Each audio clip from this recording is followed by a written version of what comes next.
Hello and welcome everyone. I'm going to be creating a video based on clipping masks in Photoshop, and this will go to your exercise 6A, and that will be located in JetNet, and I believe we are on unit or week 8. And so what you want to do is you want to launch Photoshop, and your first things first, you're going to want to go and take a photo of a landscape. Anything outside, can be your backyard, can be across the street, can be on a family trip, can be just if you while you were out on the weekend or something, but it has to be an original photo to you that you've taken. And then I want you to open that up in Photoshop. So go ahead from Photoshop, you'll do a file open, Command O or Control O as well. See. And it must be a landscape photo. Okay, and you notice you have your background image, and the next thing you want to do is save it. And we're going to save it, file, save as. We're going to do last name, underscore, and then you're going to say mask. Right?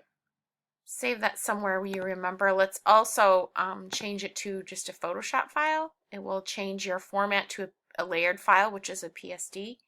Save that. Your desktop.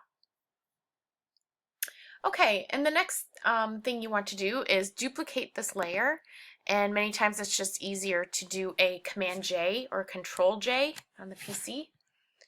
So if you're on the Mac, it's Command, PC, Control. Then we have our second layer. The next thing you want to do is create a,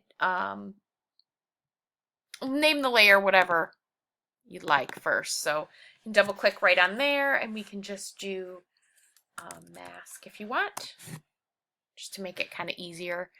And then after that, we're going to keep this layer selected, and we're going to go to Layer, Create Clipping Mask. Go up to your menu, Layer, Create Clipping Mask.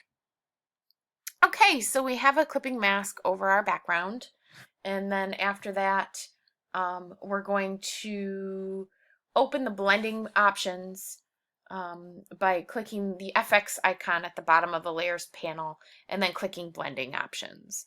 So FX is down here, and then we're going to go to blending options.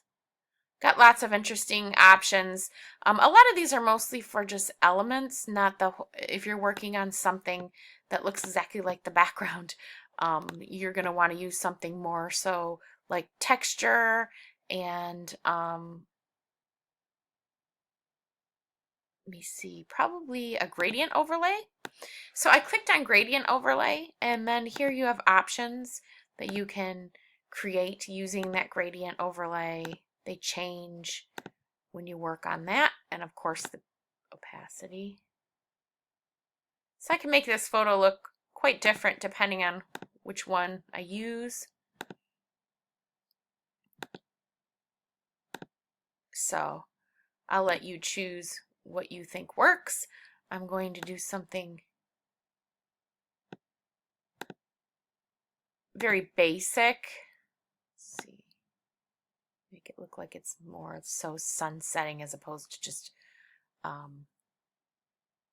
late afternoon. Some more so sun setting. And then I'm going to go to texture.